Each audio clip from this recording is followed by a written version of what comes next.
What's up, guys? It's your boys Taylor and Taylor coming back at you with episode 27 of the Empirical podcast. Today, we're going to be bringing you a couple more quarterbacks that are eligible for the 2025 NFL Draft. But I want to talk about something that we talked about last episode just a little bit, kind of resparked with the Georgia-Alabama game. Came across a tweet talking about the freshman wide receivers in college right now. Obviously, we had Ryan Williams. That kind of sparked my interest in looking up these stats. Destroyed my Bulldogs last Saturday in a great game, and one of the most incredible catches. The physical catch was great, but what he did afterwards as a true 17-year-old freshman, honestly, it was incredible to watch. I couldn't even get that mad about it. I was just in awe. But on the year, 16 receptions, 462 yards, and 5 touchdowns. And not to be outdone, the Julio Jones reincarnated in Jeremiah Smith up at Ohio State, 19 receptions for 364 yards with 5 touchdowns as well. What are your thoughts so far on this freshman class? I mean, we have other guys like Cam Coleman, Ryan Wingo, TJ Moore, and Nick Marsh, who's playing right now with Michigan State. I'm not sure if he has any catches against Oregon right now, but another freshman wide receiver who, even though Michigan State hasn't been great, pretty sure he's been putting up, 262 yards and a touchdown. So not bad at all. What are your thoughts on this freshman class?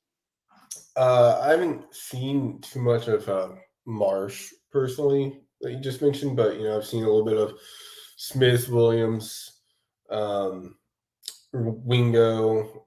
I haven't seen a lot of Cam Coleman. I know Cam Coleman's supposed to also be that guy, but he was injured a little bit, and plus that quarterback position, he's not fortunate to have a good quarterback throwing him the ball like some of these other guys. Yeah, but I mean Jeremiah Smith. It's funny you say that because I was talking to my wife about these guys recently, actually, because of the Georgia game that happened past week, and I was trying to explain to her just how good Jeremiah Smith is as a true freshman, and it was also because some of his highlights from last week's game popped up during the halftime show. Well, you saw that same drive. It was like two, it wasn't back-to-back plays. It was almost back-to-back plays. One-handed grabs. It looked so easy. I literally said to her, "This guy is an 18-year-old freshman, and the only receiver I can truly think of to compare him to is Julio Jones." And don't hold me to that because that's that's a comparison you don't throw out lightly. But the guy is insane, and Ryan Williams is electric. We talked about Zachariah Branch is one of the most electric college football players I've seen in a long time too. And Ryan Williams is giving him a run for his money, in my book, for the most electric player in college football right now. I mean, my jaw would drop when he's, had that touchdown catch, because the catch itself is amazing, and then after the catch was truly special. And it wasn't the only thing that he did in that game. He had another highlight worthy play happen with a crazy catch and run and such. Well, it was the ball that was, I can't remember. It was a little underthrown. He tried to turn around, popped it up off his hand. Yeah, I think it was one that kind of bobbled and then he spun. He spun, caught it, regained his balance, and then kept running down the field. And it was like, man. So evaluating these guys from a draft perspective, Jeremiah Smith could probably declare after this year and be a first-round draft pick. That's where I wanted to go at that, because right now, this class and next class, if Jeremiah Smith was in, if you can combine all three classes, would he be wide receiver 1? I don't know if I would. He probably would be wide receiver 1, all things considered, with the age and age plays a factor.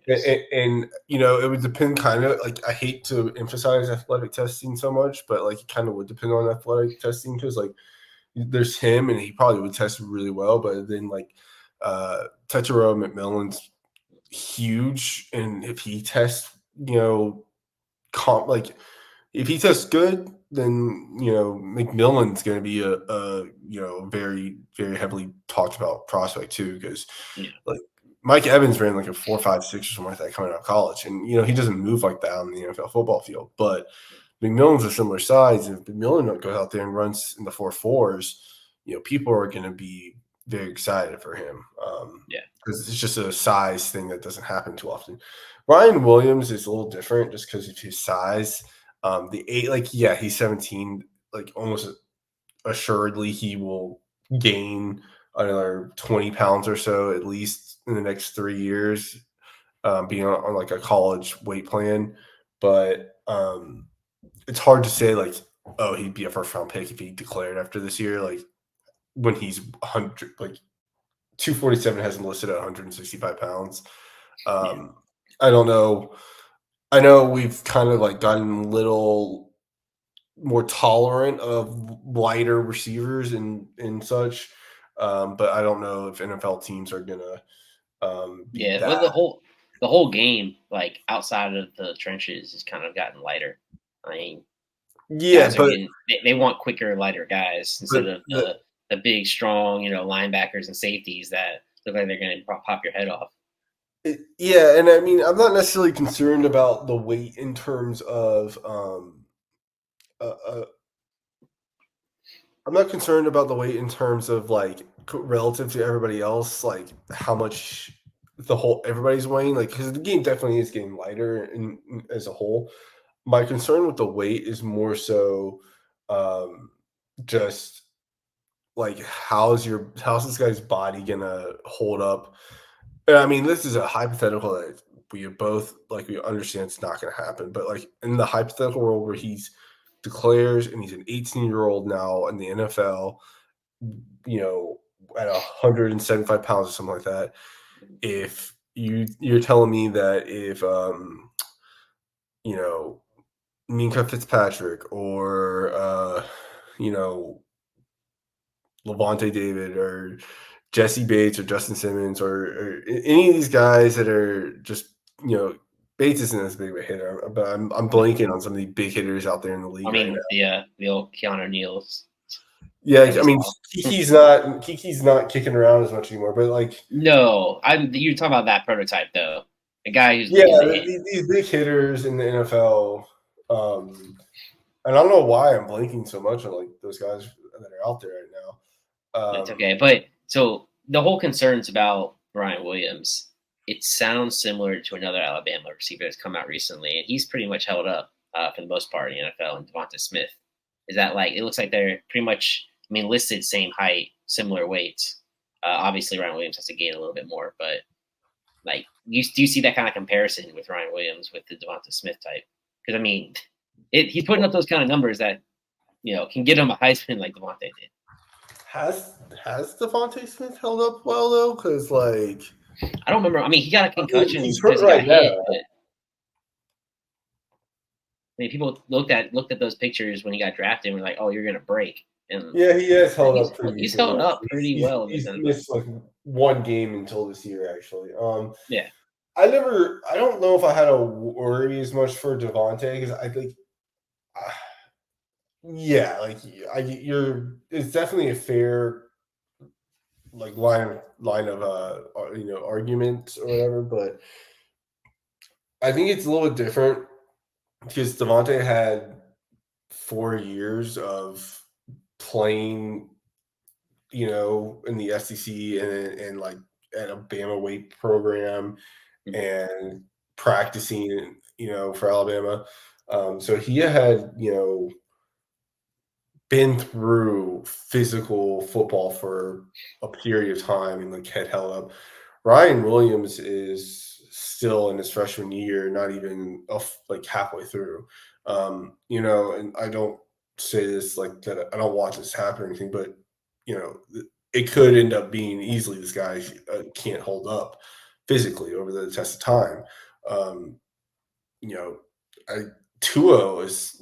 I don't think any of us thought Tua was going to end up having the injury issues he was going to have when he first kind of not the national championship game that he first came into, but like that first year afterwards when we were starting.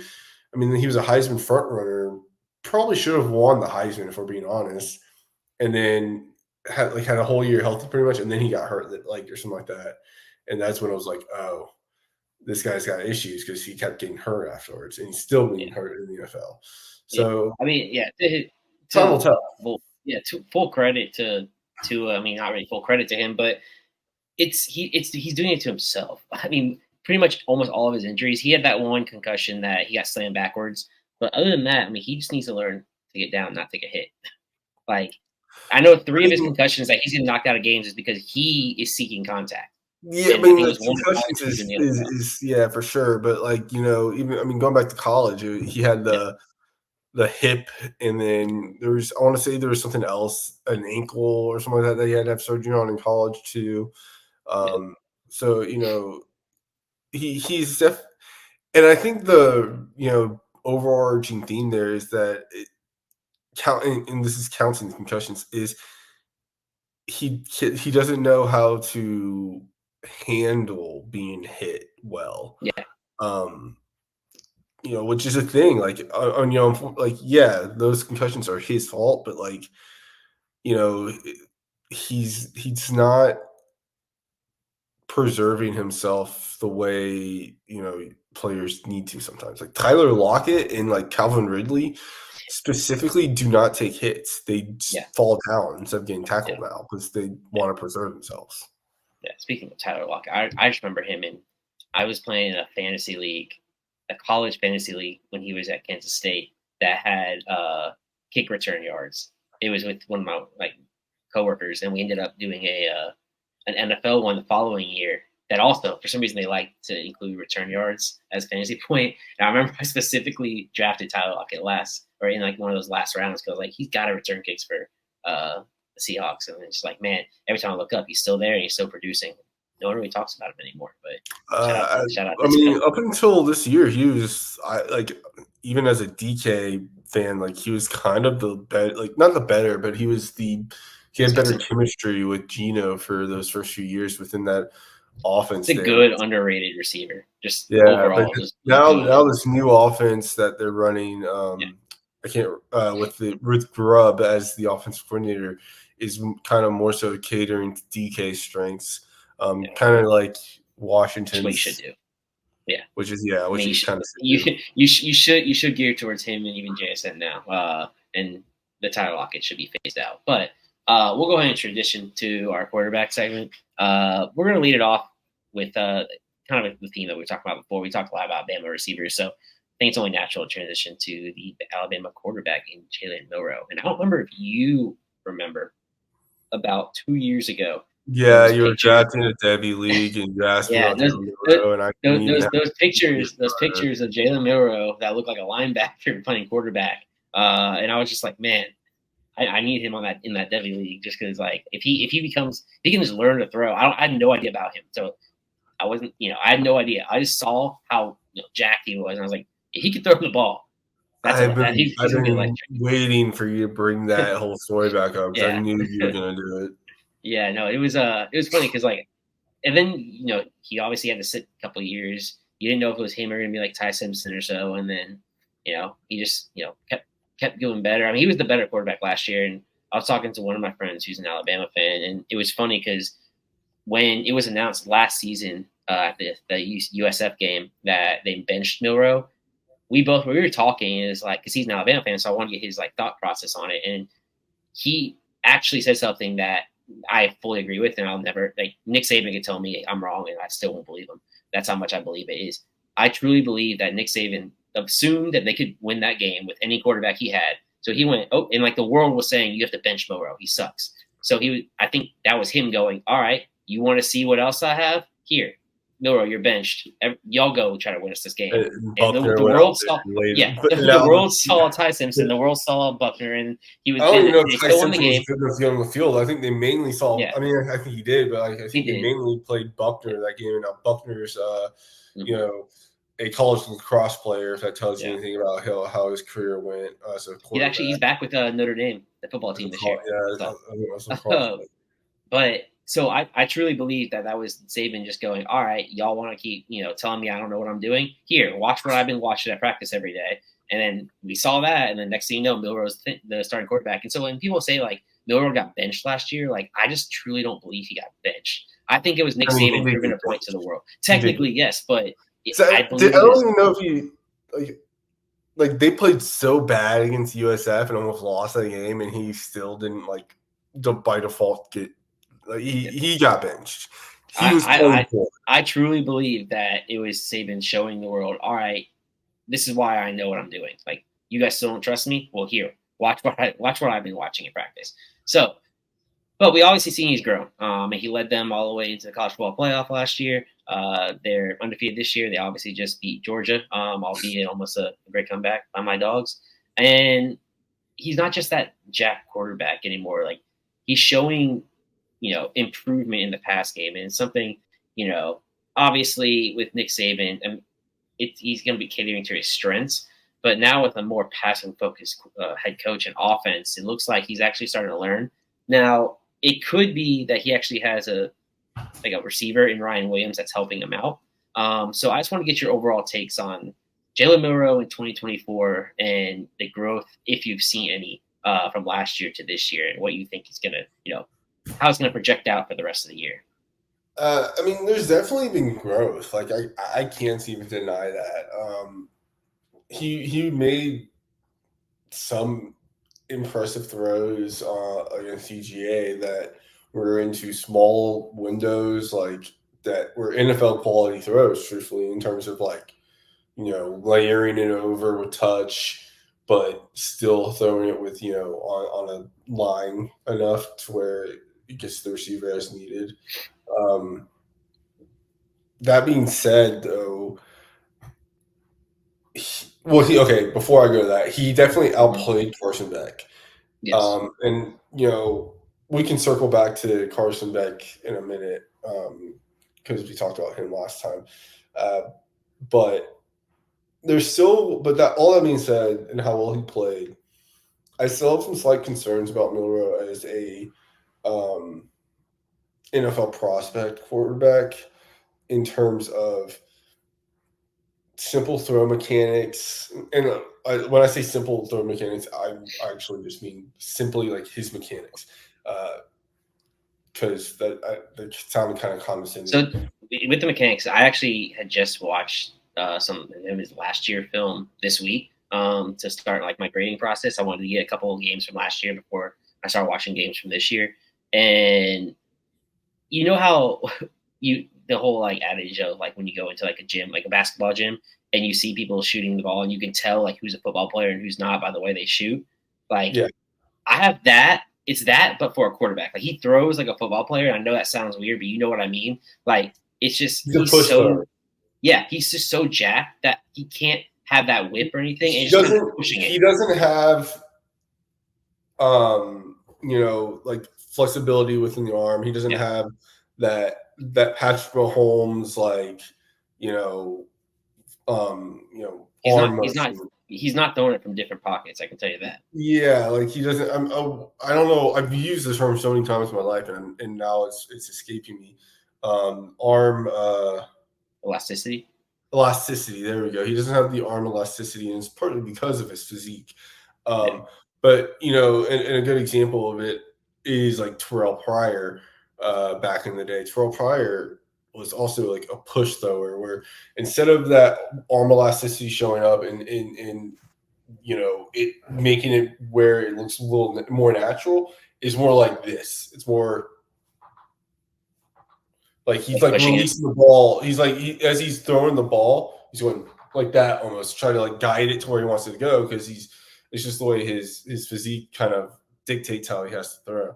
And that's my concern, him being a push thrower, because it can cause issues in terms of being able to throw from a slot that is not, or the necessity to throw from a slot that isn't just perfectly clean. And no, he's definitely he throws it just all from up top, and it's just very, like you said, he pushes the ball out of his hand. He just he uses that strength that he has to get the ball where it needs to go, and you could tell, especially on those deep balls, because like honestly, his deep balls are not very good.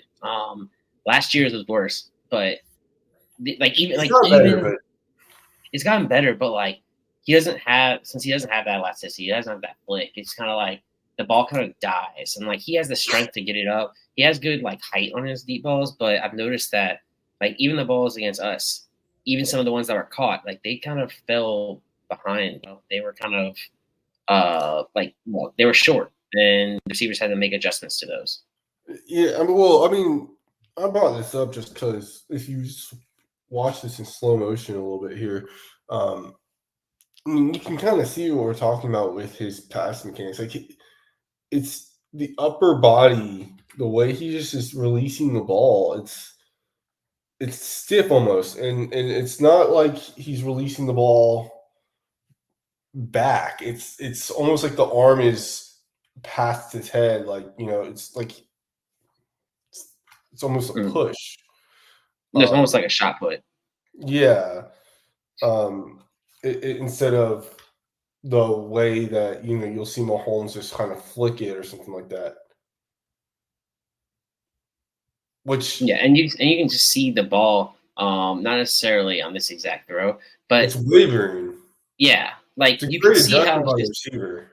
yeah, no, that is. But you can just see how it's like it's not leading the receiver. It's kind of behind exactly where he's looking to throw it. And yeah, I mean, nowadays we all know short deep balls are like OP. Like you can draw penalties really easily, or the receiver can make a great Yeah, adjustment to it all day. But this it's not isn't a what you back want. You're not shoulder. trying. Yeah, you're not This trying to isn't do that. intended to be a back shoulder like underthrown deep ball. This is just.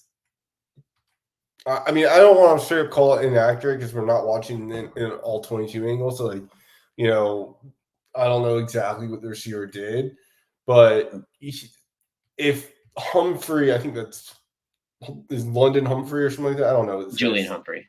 Julian Humphrey.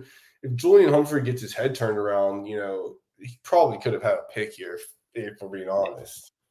Possibly. I mean, he throws to the inside where the He defense does is throw it to outside. the inside, but it depends. It's like If he gets his head around sooner, but can the whole concept of it is just his balls just don't carry like they really should, and it's just his balls just seem to die. Like honestly, the ball out of his hand pops, like it fires out pretty damn quickly, but like it loses steam. The farther it goes, the quicker the steam, and obviously that happens a lot. But man, that move haunts me because that was the exact move that Bryce Young used to do. I mean, step in. He's a hell of an athlete. Like you Yeah. can't deny that. Like some of those plays where even he's like running east west and is still getting the corner around guys that have the angle on him. It's impressive when you're doing that against a defense that that's the caliber of Georgia defense with that kind of talent. Yeah. So there's no denying that he's a great athlete, but like. Is he a guy I'm even considering drafting in the first round to be a franchise quarterback for myself? No way. And I know that is going to be an unpopular, statement, especially considering certain media people that have a much larger media presence than me. Put him in a top 10 in their mock draft this past week. I heavily disagree. Yeah, I mean, as a Heisman favorite right now, it's just the same. It's the hype of Jaden Daniels from last year, where he wasn't really a draft prospect at all. He ended up playing, amazing last year, winning the Heisman. All of a sudden, second round pick, and now he's killing the NFL. So it's kind of like you're trying to catch that fire again. Whereas you have like Jalen Milroe, who wasn't really a draft prospect in that sense. Like they were both being drafted late, mid to late, but not high or thought of to be a starting quarterback. Now he's playing out of his mind in a sense, not 100%, not the same way as Jaden Daniels was. But let's put it that way. But he's playing really well. He beat a Georgia team already. He's beat them again. Beat him in the past, so that's twice. And then I think he's first or second in Heisman odds. So he's well on his way to win a Heisman as well, as long as he keeps it up. But I will say, him and Jaden Daniels are doing it completely different ways. Jaden Daniels. There's a lot of context to the Jaden Daniels thing too that is kind of not being talked about, and that's a different conversation for a different day. Yeah. I say this. I'm not even going to say what I was going to say because it's too controversial. It's too Yeah. hot. I get it. I get it. I think if he continues to learn and grow as a passer, I could see someone taking the shot on him. I just don't know if I would, want to push my chips in for him, especially with some of the quarterbacks coming up in drafts after this. That it's like, do you go ahead and take a quarterback now, which means you probably have to skip 2026 and 2027 because you have a first round quarterback this year. You're probably not, unless they completely, fail and bust out.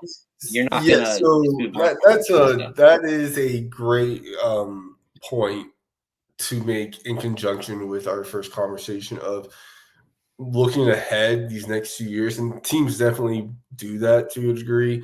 Yeah, Um, nobody's a lot of teams are gonna wait on yeah, quarterback this year.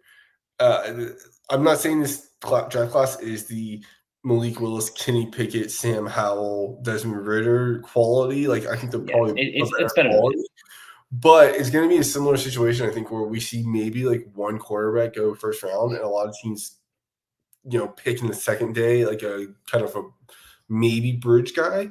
Um, and teams are going to definitely, I think, wait for an opportunity to grab Arch and yeah, Nico, even though Arch has barely played and Nico's barely played. And even looking further ahead, like the opportunity to maybe grab like Raiola or Lagway or something like that. Like these teams are going to prioritize the potential of those guys over uh 60-year quarterback or 50-year quarterback that has yeah. shown they may not be the high ceiling type of player.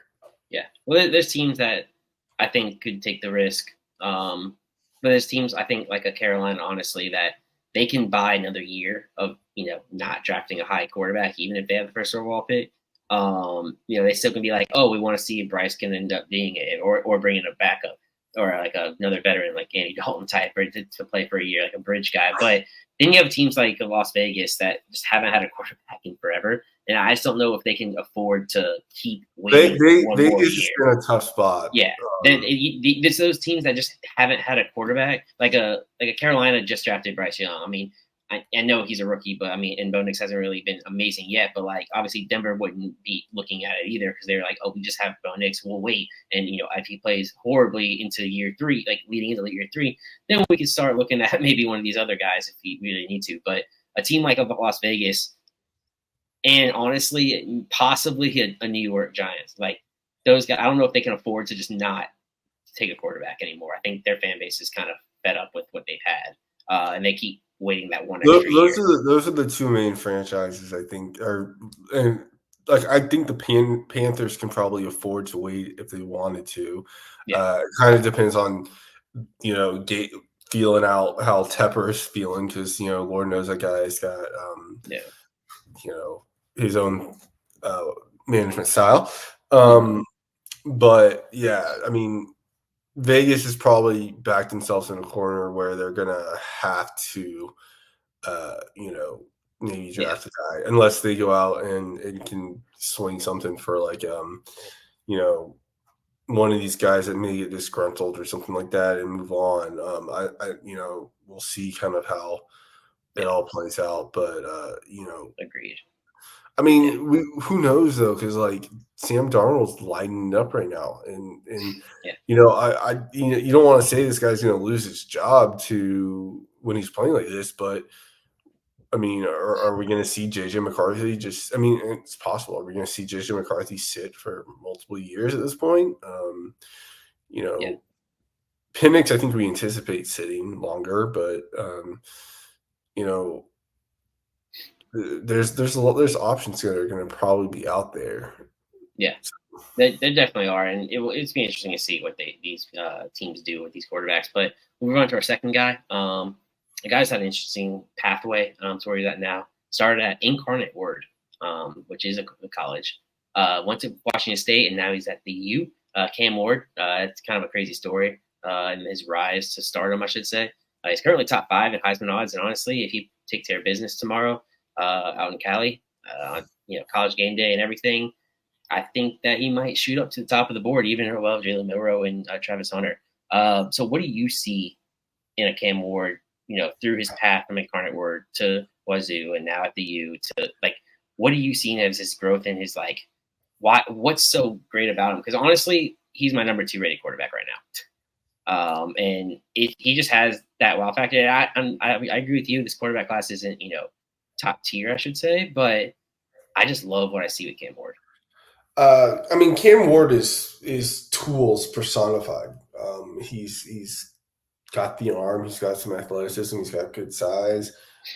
He's got elasticity to the arm. He's routinely making throws from different slots and angles and such. He can get creative and make something happen when there's nothing there. It's tough. He's either my number 1 or number 2 personally, but I haven't really sat down and like thought it out. Yeah, my rankings are still like based off of a lot from last year. So like I would honestly say it's like him and Quinn Ewers are probably my top 2 guys, and like there's a lot of pros and cons to each one.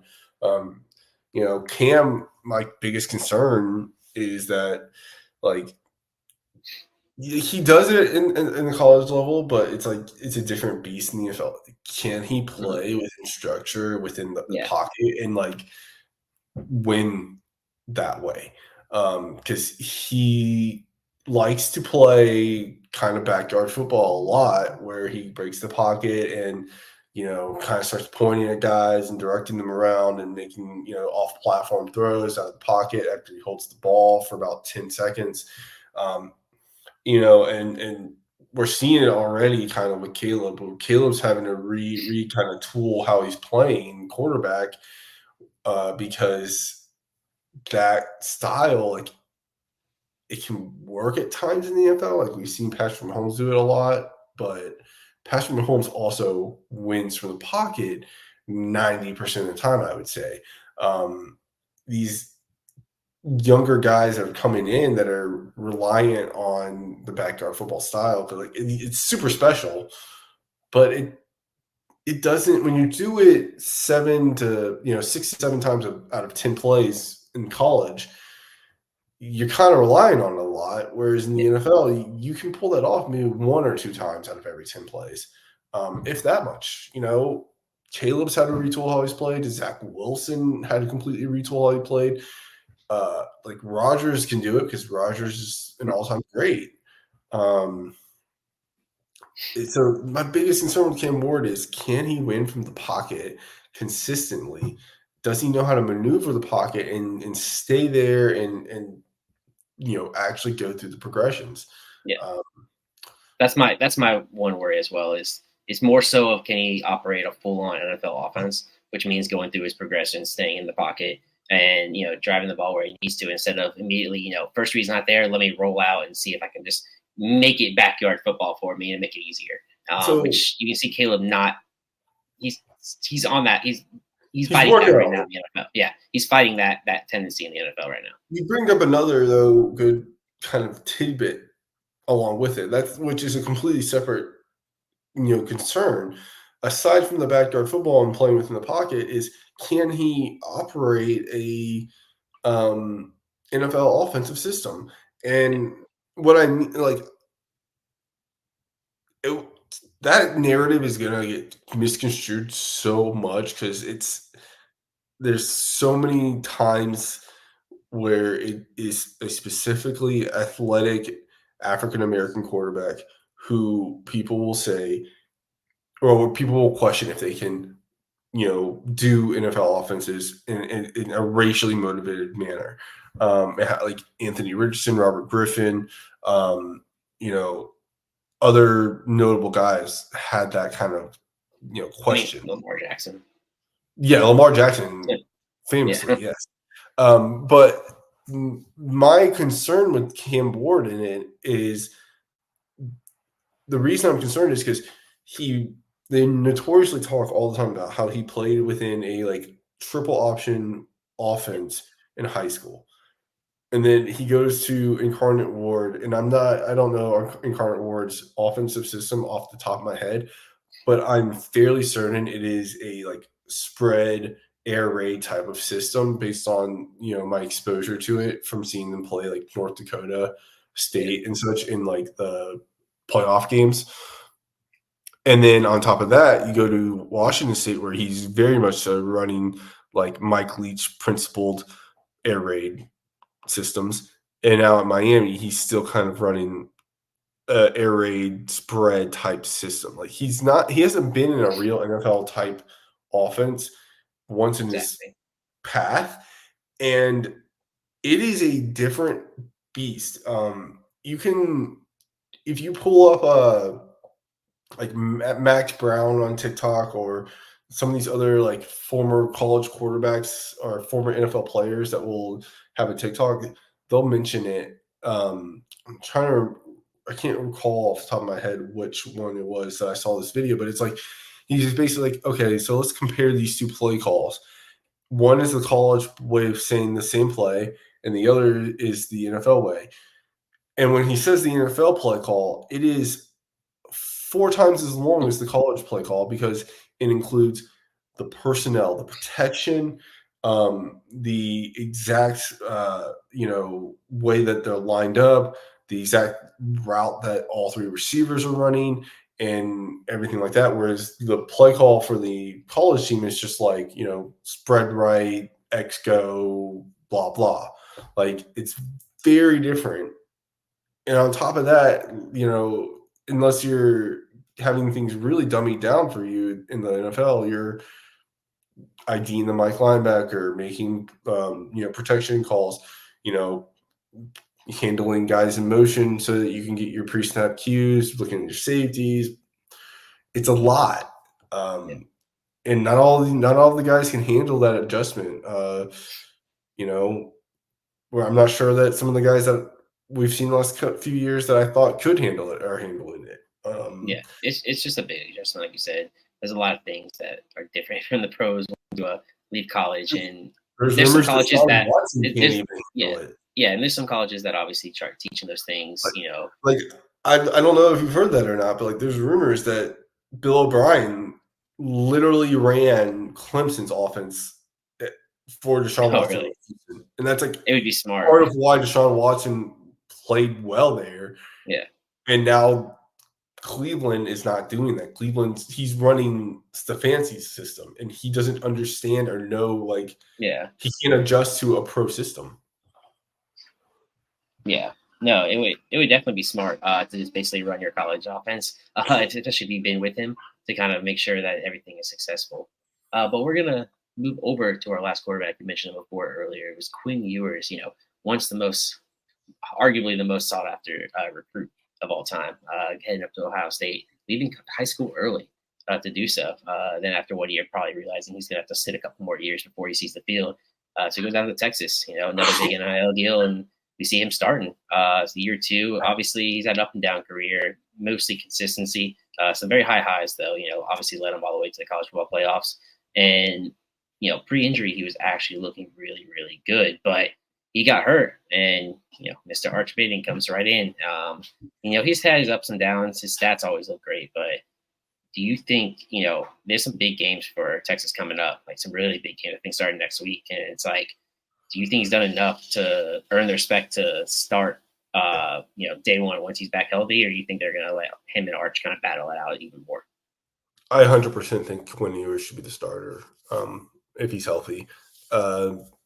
I agree with that. I think Arch is super special, and I think he's got a lot of talent. But I still think Arch has some development to do that would be best not in he doesn't require gameplay for him to do that development. I think Quinn's probably the better quarterback on the field right now. And my thing with Quinn is he's my QB1 if I am confident that he can stay healthy. Yeah. If he's been getting hurt a lot. Yes. And, if I don't have the confidence that he can, I would draft him. Quinn's the only guy that I could make an argument for to justify drafting him in the first round right now. But if I have all these health concerns about him, I'm not sure I want to necessarily pull that trigger because you draft the guy and he's hurt all the time. It stunts that development. But Quinn's shown a lot of good growth and a lot of a lot of good ways. Subtle things, manipulating safeties with his feet and his eyes, and opening up small holes for him to then take advantage of and such like that. But like you said, they got a lot of big games coming up, and that's going to be the big test for kind of how his draft stock plays out. So, I mean, Yeah, I mean, after last year, it definitely rose a lot because I know even yourself included were kind of wavering on, just how good of a quarterback you think he can be as a prospect. But he definitely grew up a little bit towards the end, and then into this year, he's looked really good. Just he hasn't been taking the chances as much as last year because he always seemed like he could, maneuver a pocket, maneuver a defense, read a defense, manipulate the defense, and do what he wanted to do. It's just the accuracy issues that were very inconsistent. And it might have been a lot of times he was taking the chances of trying to open up that small window and then rocket the ball in there, and it just wasn't fitting in that certain window that he wanted to fit it in. But now it's more like he's waiting until those windows are bigger, if that makes sense. Like he's not trying to fit into every small window he sees. He's and he's manipulating. opening those windows Yeah, he with can create the other windows. things. Yeah, and I think he's just evolving as like that quarterback. And we have to always remember with Quinn Ewers that like, yeah, he's been in college for a little bit, but he came into college a year early.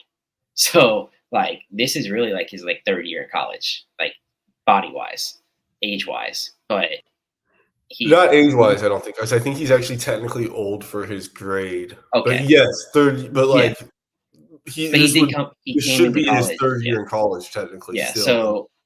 So it's the natural growth into that third year, your draft eligible year. I know he was last year technically, but if you think about it in that 3 years that he quote unquote should have been, like it's pretty normal progression to see that okay, last year we saw those flashes, but this year he's really taking control of that full offense and doing what he should do. I mean, he went up to Michigan, all things considered. I know Michigan isn't the Michigan from last year, but he did go into Alabama last year and beat them. Year before that, Alabama came to town. Who knows what would happen if he didn't get hurt? So I he's mean, played in these big games and won them or kept it close. So going he's really growing. into last year, I flat out said like if I recall Yeah, correctly, like it's time for him to put up or shut up, and he put up. He really did. Like he beating Alabama, and honestly, like coming very, very close to beating Washington, like a game that like he did not lose in that game. Like he played very well in that game, yeah, and then beating Michigan in the Big House. He's done a lot of the good things. It's just going to be, can he keep doing it and can he stay healthy? That's just the biggest things with him. I I'm more I will say, like, even if he has a bad game or not stellar game against like Georgia or something like that coming up here, I'm more confident in who he is as a prospect to where I would be willing to take him than I was for Carson Beck. And the reasoning is like exactly kind of what I was shocked to find out from you last week is like last week was Carson Beck's first yeah. ever road Road game. game, like a major Like school. serious, yeah, a serious road game. Yeah, Yeah, like all his other road games. Like I don't want to discount like Vanderbilt or like you can um discount them. or or like Like South Carolina. I mean, South underrated Carolina or atmosphere, something. but Yeah, like those are like nothing wrong with those schools, but like it's not. They're those schools are not Alabama, LSU. you're not walking into it questioning like, all right, well, not questioning yourself, but like being like, we could win this game, but like it's not going to be easy. And Like like, yeah, you say that Lord about knows, every like team, but I'll say this, like I don't have a doubt in my mind Georgia would win in this situation because of like this the talent and coaching, but like South Carolina and Vanderbilt road games aren't even on the same level as a Florida game, like a game in the yeah, swamp in early September, yeah, which UGA will get to experience, I think, sometime in the next couple of years here with yeah. the I think it's going to start. next year where it starts being home and Yeah, home and stuff like that. But like, the swamp gets to you. Death Valley gets to you. Wait, as long as that the offense can like keep them in the game, which that's always the issue. Like their defense, no matter how good or bad they are, like the defense will they'll make some plays and they'll show up a little bit, but it's just the offense when it can't get going, it just kills that whole momentum and it kills the whole swamp literally. Like they just can't do anything about it. And so like if y'all obviously starting next year with Lagway, it's kind of like assuming at least we'll see. But Lagway's not going to be there next year, for being honest. yeah, that's why I said that. But if he I is, highly doubt Lagway and Trey Wilson are Florida Gators at the start of next season. Yeah, it's that whole home and home thing is definitely going to be interesting to see as far as that. But we'll wrap that up here. Make it a little bit Unless shorter. We can bring Lane Kiffin in because that's I don't think that's happening. But we'll wrap that up here. Make that a little shorter episode. Hit on a couple more of those draft eligible prospects. Had a nice little that freshman wide receiver talk. I mean, there's that whole freshman sophomore class right now. It's just they're amazing. But as always, thank y'all for tuning into this episode. Go ahead and follow us on all social media platforms at empirical_scout. If you're listening to this on Spotify or Apple Podcasts, go ahead and give your boys a 5-star rating. And if you're watching us on YouTube, go ahead and hit the like and subscribe buttons below. For Taylor, I'm Taylor, and we'll see y'all next time. Peace. 1, 2.